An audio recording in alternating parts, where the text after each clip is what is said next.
आरो अरजानांगौ थायाखिसै मोनसेबो। खानाय दारि गले गले लावलांबाय थानायखौ दिगदारखौनो मोनदोंब्लाबो बेखौ जोबोद खुसियैनो हानानै लाबाय थादों आं। खानाय आरो दारिनि एसेबां दुखु दाहा आंनि बिखायाव सिथाबनानै थायाखै।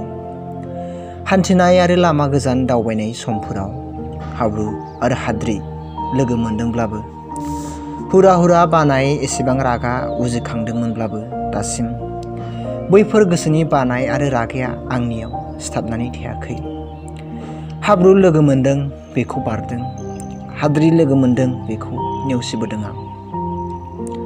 नोंखौ लोगो मोननाय समफोराव जोबोद गोजोननाय मोनदोंमोन।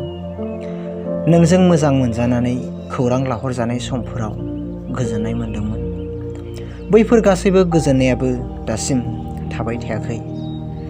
गोजोननायखौ होनायनि उनावबो गोजोननाय गैयैबो खालामफिनदों नों आंखौ। नोंखौ मानो दाय होनो, मिथिंगायानो बेबायदिनो।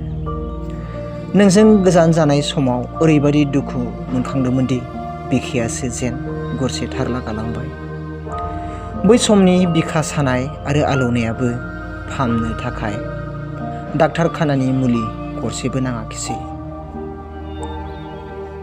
नोंनि थाखाय ओरैबायदि आरज खालामो, नों जाय लामाजों थांबाय थादों बै थावनिसिम सहैथों, गोजोनै थाहैनो हानायखौनो हास्थायो। थेवबो नोंखौ गोसोखांनायखौ दासिमबो आं नागारनो हायाखै। जा जानांगौ जालांबाय आरो अरजानांगौ थायाखिसै मोनसेबो।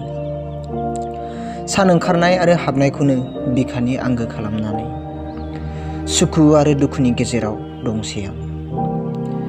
सान ओंखारबा ओंखारफायो आं, सान हाबबा हाबफायो आं।